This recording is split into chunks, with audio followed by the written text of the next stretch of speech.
রাজনীতি থেকে আমি বিরত নিয়েছি।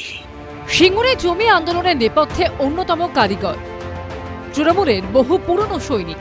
2011 রাজ্যে পালাবদলের নেপথ্যে সিঙ্গুরে তার ভূমিকা গোটা রাজ্য জানে, কিন্তু বয়সের ভার এবং রাজনীতির ভার দুই তাকে নুইয়ে দিয়েছে। খবরের কাগজ, টিভি ছাড়া রাজনীতির আপডেট আর পৌঁছয় না তার কাছে। 94 বৎসরে রাজনীতির অঙ্গনে থাকা অর্থহীন এবং সেটা ব্যর্থ। পরিবর্তনের সম্ভাবনা থাকলেও পরিবর্তন নিশ্চিত নয়।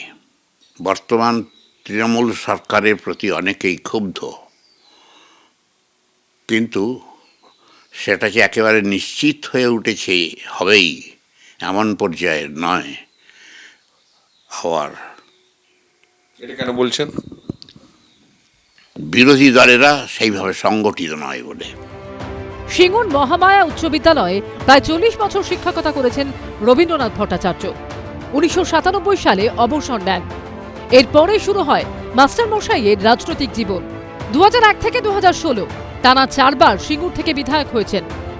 তৃণমূল সরকারের মন্ত্রীও হয়েছেন, কিন্তু তারপর ধীরে ধীরে এই তৃণমূলের থেকে দূরত্ব।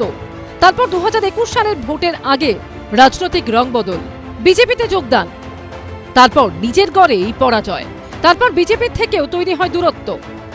এরপর রাজনীতি থেকেই দূরত্ব তৈরি করে নেন মাস্টার মশাই। রাজনীতির সঙ্গে গভীরভাবে যুক্ত ছিলাম 20 বৎসর। তারপরে আমি বিজেপিতে ক্ষুব্ধ হয়ে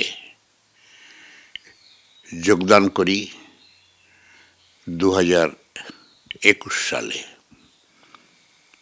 সেখান থেকেও আমি দেখেছি দলের মধ্যে অন্তর্ঘাতের বিচিত্র সব কৌশল। টাকা কড়ির অংশ নিয়ে কোন্দল।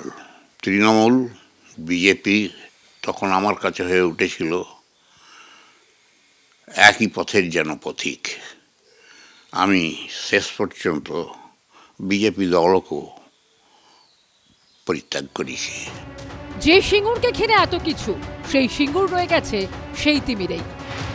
টাটার কারখানাও হয়নি, সেই কৃষিও আর ফিরে আসেনি।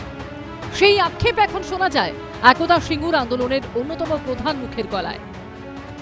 আজকে দেখে মনে হচ্ছে যে সিঙ্গুরের আন্দোলনে রাজনৈতিক দলের এই সমস্ত ক্রিয়াকাণ্ডগুলিকে, যে এই আন্দোলন ব্যর্থ হয়েছে। সিঙ্গুরের না হয়েছে কৃষি, না হয়েছে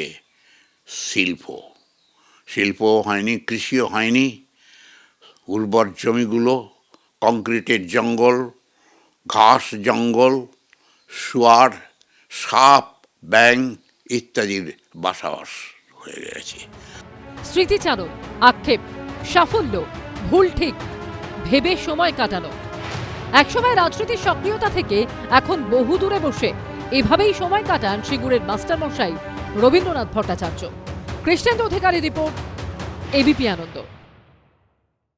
এবিপি আনন্দ, এগিয়ে থাকে, এগিয়ে রাখে।